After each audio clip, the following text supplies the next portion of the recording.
m'acquitte de nouveau de ce devoir constitutionnel et républicain, tout en gardant à l'esprit la juste mesure de ce moment historique pour la nation congolaise. Émotion, puisqu'il s'agit du dernier exercice de cette nature pour cette législature et pour mon premier quinquennat qui arrive à terme. En effet, cette cérémonie solennelle nous donne l'occasion d'une part de passer en revue et de rendre compte des grands faits, défis et enjeux qui ont jalonné la marche de notre nation, et d'autre part de présenter des réponses apportées par les pouvoirs publics en vue d'y faire face. Mes très chers compatriotes, avant d'entrer dans le vif de cette allocution hybride, puisqu'à la fois rétrospective et prospective, permettez-moi de saluer la mémoire de nos compatriotes, filles et fils de notre mère patrie, tombés pour les uns des armes à la main, en s'évertuant à sauvegarder notre intégrité, et pour les autres, fauchés par les affres de la guerre, la violence, les maladies et divers événements naturels. Ces Congolaises et Congolais disparus étaient transcendés tout autant que nous par la même ferveur, ainsi que par la même arme pour la préservation des valeurs incarnées par notre nation et consacrées dans notre hymne national.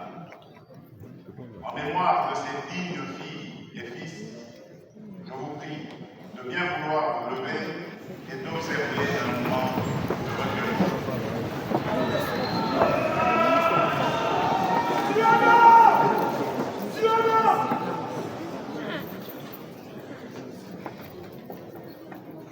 Je vous remercie.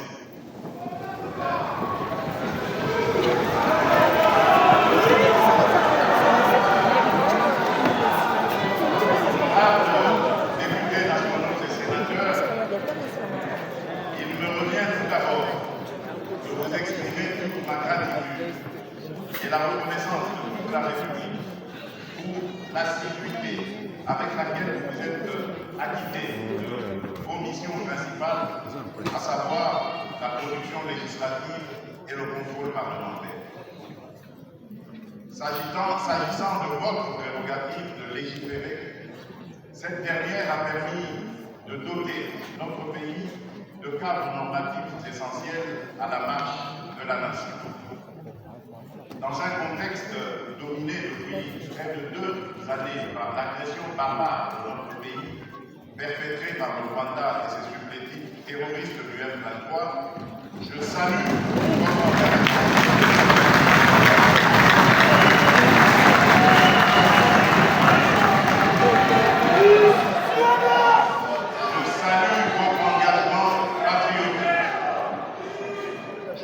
votre engagement patriotique remarquable, matérialisé par des autorisations successives et responsables de prorogation de l'état de siège.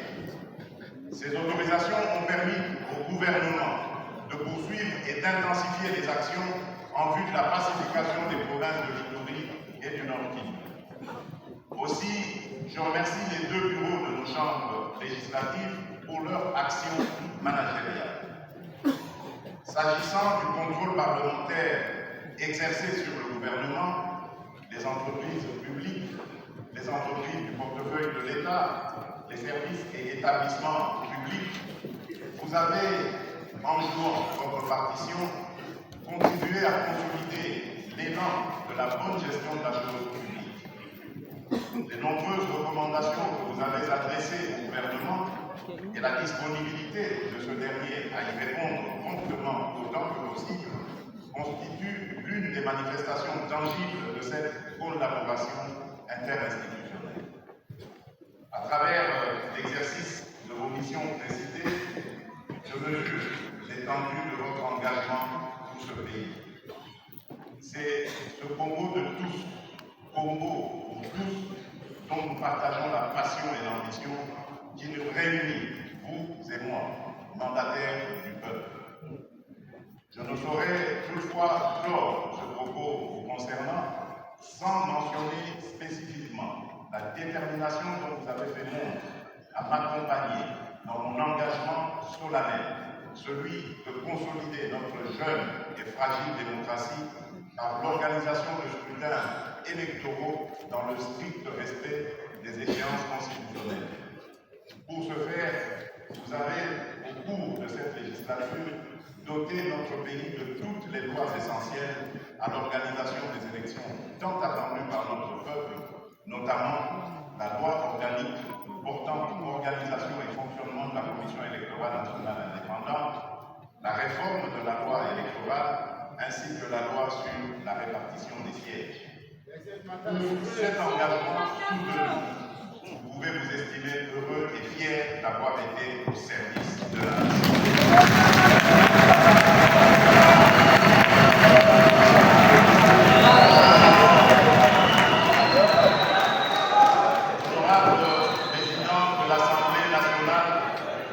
Honorable président du Sénat, honorables députés nationaux et sénateurs, mes très chers compatriotes, comme je l'ai précisé en liminaire de mon propos, la situation sécuritaire de notre pays est caractérisée par l'occupation d'une partie des territoires de Rutshuru, de Nirangongo et de Massissi. Cette agression a déjà coûté la vie à bon nombre de nos compatriotes, lâchement massacrés à Kishiché, Kizimba, Bangu, Bukombo, Tongo, Kalake et mise en errance à plus de 2 400 000 déplacés internes, dont 1 600 000 autour de la ville de Goma.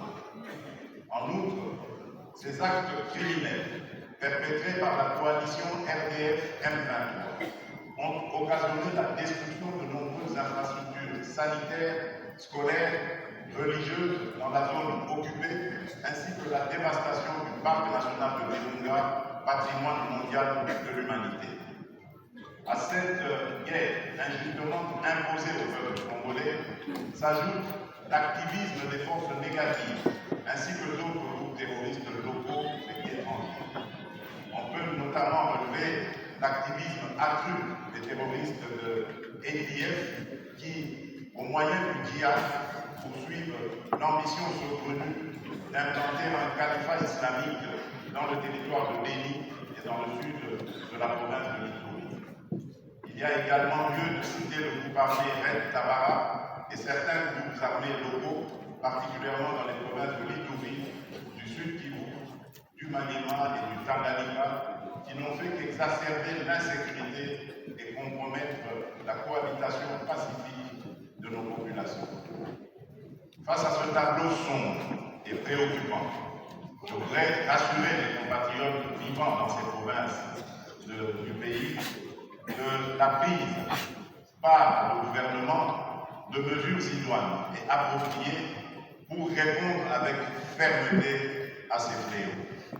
Parmi ces mesures, il convient de signaler l'adoption par le gouvernement dans le cadre de la mise en œuvre de sa politique de défense de l'ordonnance de loi numéro 22/019 du 28 juillet 2022 portant programmation militaire 2022-2025 et la loi numéro 23/014 du 22 mai 2023 qui institue la réserve armée de la défense. Cette grande réforme qui manquait à notre pays depuis des décennies est destinée à structurer, mieux à systématiser et stabiliser la capacité de riposte et de dissuasion de nos forces de défense sur le moyen et le long terme. Elle poursuit également l'ambition d'accélérer l'augmentation des capacités dissuasives de notre appareil de défense. Dans cet élan poursuivi par le gouvernement, des efforts considérables ont été menés en vue d'améliorer les conditions socio-économiques des militaires et de leurs dépendants.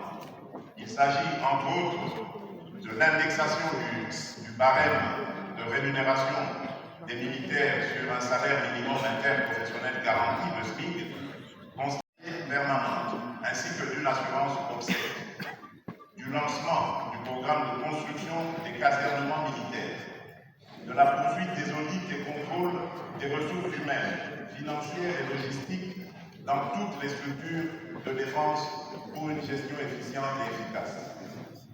Par ailleurs, la transhumance armée des Moro dans le Haut et le Bas-Ouélé, l'afflux des réfugiés résultant de différentes crises politiques mal gérées dans certains pays voisins, ainsi que la criminalité transnationale et le trafic illicite des minerais sont autant de facteurs d'insécurité à la base des malheurs de nos concitoyens. Toujours dans le volet sécuritaire, la province du Maï-Ndomé connaît depuis le mois d'août 2022, dans le territoire de Kwamou précisément, une insécurité née de divergences basées sur les redevances foncières et qui s'est progressivement muée en conflit intercommunautaire, conflit qui a aujourd'hui tendance à s'étendre malheureusement à d'autres entités de l'espace du Grand Bandung. La province de la Tchoko a enregistré elle aussi des cas de tuerie intercommunautaire dont les raisons sont à première vue similaires à celles rencontrées dans le Maï-Ndomé. Comme pour le Maï-Ndomé et la Tchoko, il s'observe depuis 5 jours dans le Kolomani, plus précisément dans le territoire de Malé-Bakoum, une escalade de violence déplorable et très inquiétante, pouvant potentiellement déboucher sur l'éclosion d'un conflit du même type que celui que j'ai déjà précédemment cité. J'en appelle au pouvoir public de mettre tout en œuvre pour favoriser, avec l'urgence la plus absolue, un retour au calme. Honorable Président de l'Assemblée nationale, honorable Président du Sénat, honorables députés et sénateurs, mes très chers compatriotes, nonobstant les nombreuses initiatives, notamment diplomatiques, engagées et mises en œuvre afin de favoriser un retour de la paix dans les zones en proie à une instabilité, le caractère tristement durable de cette situation, de même que la résilience des forces négatives et des groupes terroristes actifs dans la province de l'Ituri et du Nord Kivu, m'obligeait à recourir aux mesures exceptionnelles consacrées par la Constitution pour y faire face. C'est donc en activant les dispositions pertinentes des articles 85, 144 et 145 de la Constitution que j'ai, par l'ordonnance numéro 21 par 015 du 3 mai 2021, proclamé l'état de siège dans les provinces de l'Ituri et du Nord Kivu. Ce régime d'exception a permis l'amélioration de la situation sécuritaire dans certaines zones des deux provinces concernées, notamment la réduction de la fraude minière et douanière transfrontalière qui alimente les conflits, la réduction des tensions intercommunautaires ainsi que la stabilité de l'administration à travers le rétablissement de l'autorité de l'État. De manière spécifique, il est important que le peuple congolais sache que l'état de siège a permis non seulement de démasquer, mais aussi de démanteler les réseaux criminels et mafieux constitués par les ennemis de la République dans le trafic illicite de nos ressources. Au rang des pourvoyeurs de ces réseaux figurent principalement certains États voisins dont le commerce et l'industrie sont manifestement soutenus par les ressources issues du pillage de notre pays.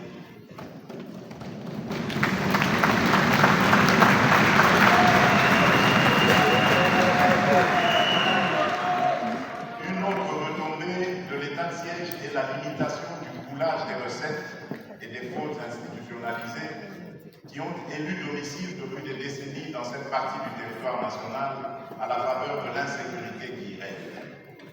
Ainsi, en tenant compte des résultats précités et au regard des conclusions de la table ronde au cours de laquelle une évaluation responsable a été faite, un dispositif transitoire d'assouplissement déjà décidé est en cours d'exécution dans le souci de concilier les impératifs sécuritaires et le respect des libertés publiques de nos concitoyens.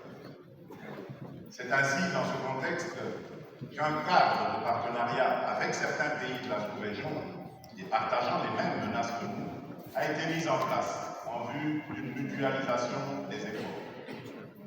Ce partenariat consacre une collaboration dans le domaine du renseignement ainsi que sur le plan des opérations. C'est le cas notamment des opérations conjointes menées par les FARDC et les forces de défense du peuple ougandais du PDF contre les terroristes EDF, et de celles associant les FARDC et les forces armées du Burundi dans l'annihilation des rebelles de Red Tabara. S'agissant du programme de désarmement, démobilisation, relèvement communautaire et stabilisation, le PDDRCS en sigle, je félicite les groupes armés qui ont déjà signé des actes d'engagement en réponse à mon appel dans le cadre du processus de Nairobi et leur demande de s'exécuter en se rendant dans les sites de cantonnement. J'invite les autres qui continuent à tergiverser à leur emboîter le pas. C'est de cette manière qu'ils pourront contribuer significativement à la pacification et au développement des provinces en proie à l'insécurité. À ce propos, j'ai instruit le gouvernement de disponibiliser les fonds pour le démarrage des segments désarmement et démobilisation à la disposition.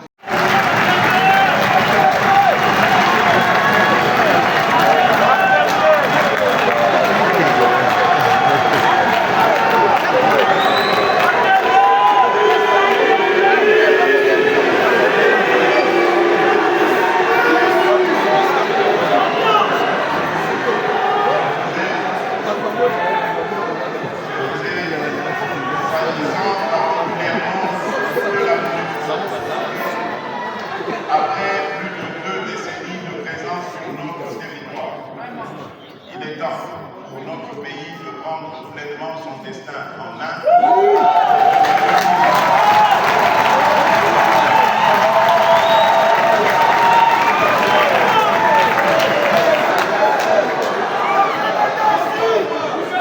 Et de devenir le principal acteur de sa propre sécurité et de sa propre stabilité. Ainsi, l'engagement de retrait échelonné, responsable et durable de la MONUSCO annoncé depuis 2018 et dont le plan de transition a été adopté en 2021 doit être mis en œuvre. Oui! Parallèlement à l'option de retrait des forces internationales présentes, le gouvernement a relancé un processus de raffermissement des relations bilatérales et multilatérales avec un certain nombre de pays et d'organisations dans la sous-région et bien au-delà, pour soutenir les efforts de restructuration de notre appareil de sécurité et de défense. Les partenariats tissés dans ce cadre couvrent notamment les domaines de la diplomatie militaire, de la formation et des opérations sur lesquelles je me suis étalé précédemment. Pour ce qui est de la diplomatie militaire, quasiment muette depuis la fin de la Deuxième République, j'ai décidé de procéder à sa réactivation à travers la création d'une trentaine de postes d'attachés de défense près des missions diplomatiques de notre pays, dont une vingtaine va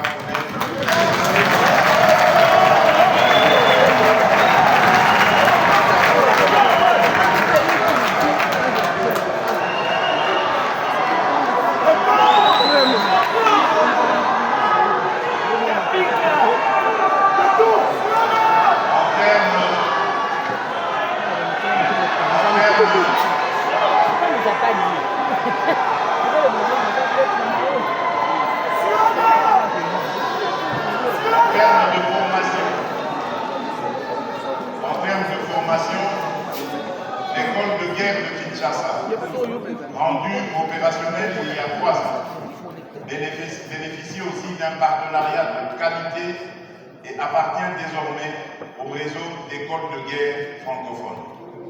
Sa montée en puissance contribue efficacement à la formation d'officiers supérieurs capables d'assumer des fonctions de haut niveau. Honorable Président de l'Assemblée nationale, honorable Président du Sénat, honorables députés nationaux et sénateurs, mes très chers compatriotes, notre Constitution fait de notre pays, en son article 1er, un État de droit. Par l'évocation de cette disposition, je réitère mon attachement, comme celui de nombreux concitoyens ici présents et encore vivants, à la protection ainsi qu'à la pleine matérialisation de cet idéal. À ce propos, je saisis cette occasion pour rendre un hommage appuyé à ceux de nos compatriotes qui ont sacrifié leur vie comme martyrs, révélés ou héros dans l'ombre au nom de cet idéal que je rappelle, l'état de droit. En tant que première pierre du socle sur lequel sont posés les fondements de notre nation, l'état de droit repose lui-même sur un autre pilier tout aussi premier, placé dans la devise de notre pays, à savoir la justice. C'est dire que la meilleure garantie de l'état de droit est la construction d'un appareil judiciaire efficace. Un appareil capable de concrétiser l'idéal de la soumission de tous, sans exception, au droit, suivant le principe de l'égalité de la parole. En effet, c'est la justice qui élève la nation, dit-on. Fort de ce postulat, dès le début de mon mandat, mon engagement d'améliorer le fonctionnement de l'appareil judiciaire et de veiller à la bonne administration de la justice dans notre pays a été confronté à 3 défis majeurs. Le premier défi était celui des moyens humains insuffisants pour assurer une couverture judiciaire satisfaisante du territoire national au regard des effectifs disponibles.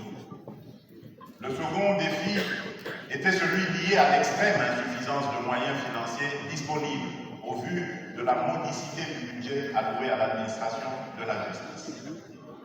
Le troisième défi était celui relatif aux moyens matériels quasi inexistants, faute d'infrastructures appropriées, pour permettre d'une part à nos magistrats de dire le droit dans les bonnes conditions et d'autre part aux condamnés de purger les peines leur infligées dans un cadre pénitentiaire propice et respectueux des droits humains.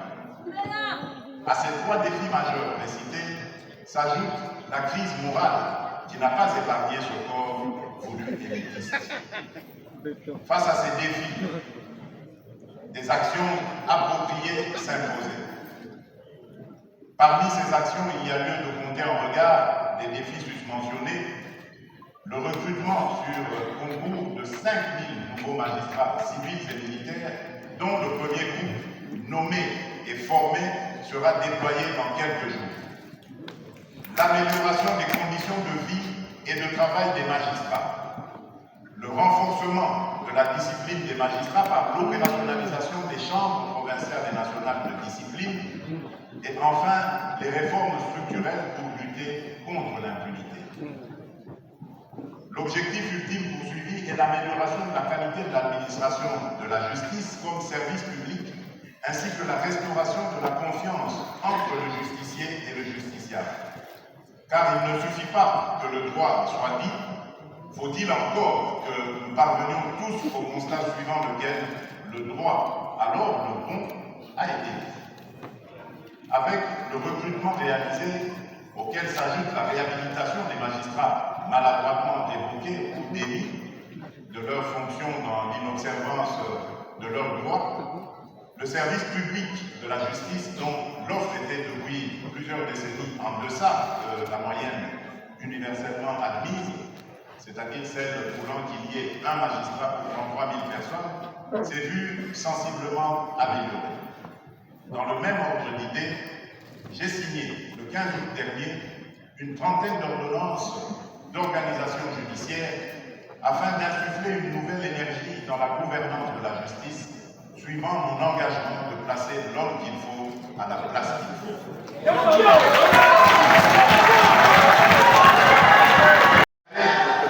À l'instar du gouvernement, a doté le pouvoir judiciaire de moyens de son action. J'en appelle aussi à une action concertée entre le gouvernement projet de création de nouveaux tribunaux de grande instance destinés à rapprocher la justice des justiciables. Par ailleurs, en ce qui concerne la discipline des magistrats, il sied de constater que les actes ou comportements de certains opérateurs judiciaires ont été constamment décriés par la population. Assez souvent, en ma qualité de garant du fonctionnement régulier des pouvoirs publics, j'en ai appelé à la rationalisation du fonctionnement de l'appareil judiciaire. Cette rationalisation a commandé au Conseil supérieur de la magistrature de veiller notamment à ce que désormais ne soit retenu et proposé lors des mises en place que seuls les meilleurs magistrats, ceux engagés à transformer l'image écornée de la justice et par ricochet à relever le défi de la restauration de la confiance du peuple en la justice. Il va de soi que les brebis galeuses devraient subir des sanctions exemplaires.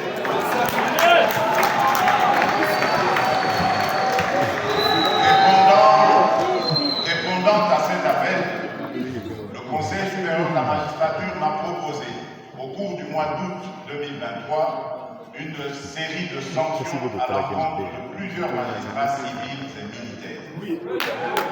Certains ont été révoqués et d'autres démis de leurs grades et fonctions. Ces décisions ont touché les magistrats de tout rang confondus, civils et militaires, du siège comme du parquet, de l'ordre judiciaire comme administratif. Cependant, la sanction ne saurait être efficace si les chambres de discipline peinent encore à fonctionner pleinement faute de moyens.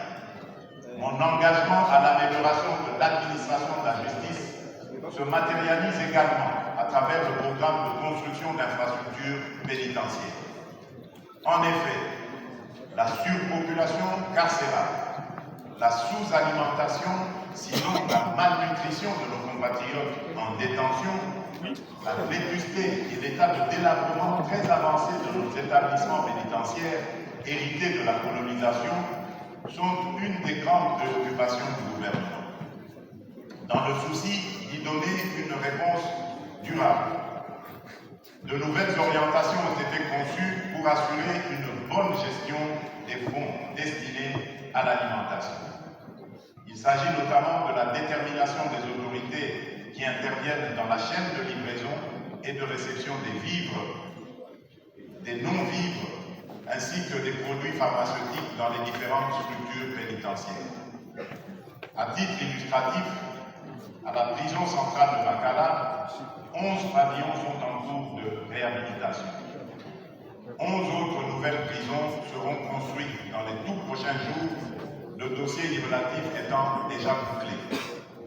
D'une capacité d'au moins 2500 détenus, ces établissements pénitentiaires seront érigés dans les chefs-lieux d'anciennes provinces, en majorité, sur financement du gouvernement central, pendant que 2 d'entre eux le seront sur base d'un contrat de partenariat public-privé, suivant le modèle type de prison moderne, comprenant des espaces destinés à l'apprentissage des métiers et aux travaux des champs. C'est le cas des prisons des provinces du Nord Kivu et du Sud Kivu. À ce jour, 2 prisons sont en cours de réalisation, à savoir une nouvelle prison centrale à Madougou et à Saké au Nord Kivu. Dans le chapitre de la gestion des contentieux en rapport à notre pays, je me félicite des efforts déployés par le gouvernement à travers le ministère de la Justice, avec le concours de mon cabinet, pour assurer un suivi satisfaisant de certains dossiers importants. Au titre des retombées positives, il y a lieu de citer l'arrêt de la Cour internationale de justice relatif à la condamnation de l'Ouganda au paiement échelonné sur 5 ans de 325 millions de dollars américains au profit de la République démocratique du Congo pour les activités armées du dit État à Kisangani en l'an 2000. Ces mêmes efforts ont permis à l'État congolais de récupérer en 2022 des actifs miniers et pétroliers et au Trésor public d'encaisser des fonds considérables. Le tout pour une valeur globale estimée en milliards de dollars américains dans le cadre de négociations responsables entamées entre les groupes Ventura, Glencore et Tenke Fungurume Mining. Au chapitre de la lutte contre l'impunité, il convient de signaler également, du point de vue international, la signature d'un mémorandum d'entente avec le procureur de la Cour pénale internationale.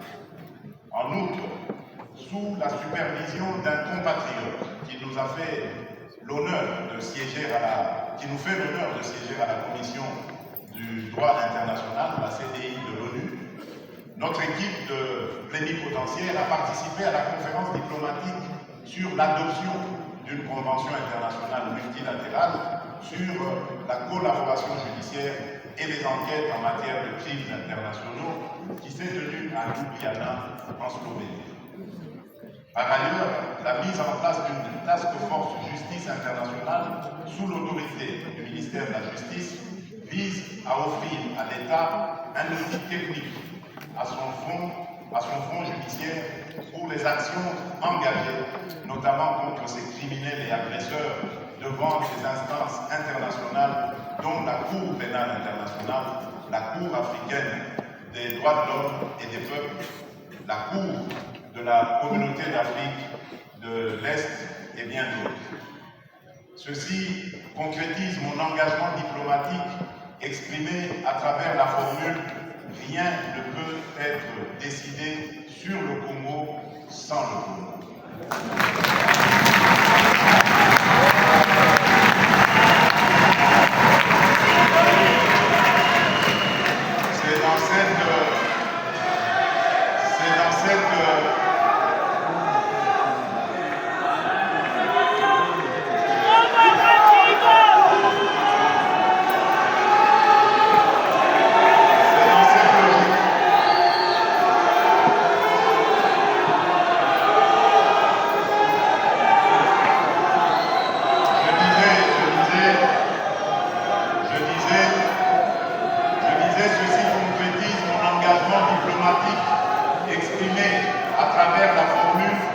Rien ne peut être décidé sur le Congo sans le Congo. C'est dans cette logique que la République a apporté son soutien à plusieurs compatriotes qui ont concouru à certaines fonctions internationales, ce qui n'était plus possible depuis plusieurs décennies. Au niveau national, je signale la promulgation en septembre dernier de 2 ordonnances de loi, l'une modifiant et complétant le code pénal et l'autre modifiant et complétant le code de procédure pénale, avec un accent particulier sur la question de la prévention et de la répression des violences basées sur le genre, sur le droit à un accompagnement psychosocial et sur la gratuité des frais de procédure désormais à charge du Trésor public.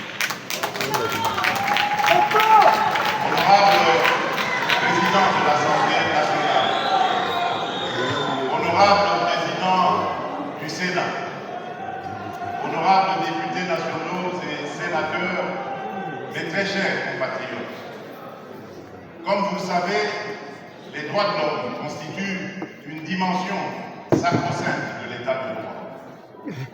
C'est pourquoi des efforts significatifs ont été consentis pour honorer les engagements du pays en la matière, en dépit des nombreux défis auxquels il est confronté, notamment dans les zones en conflit.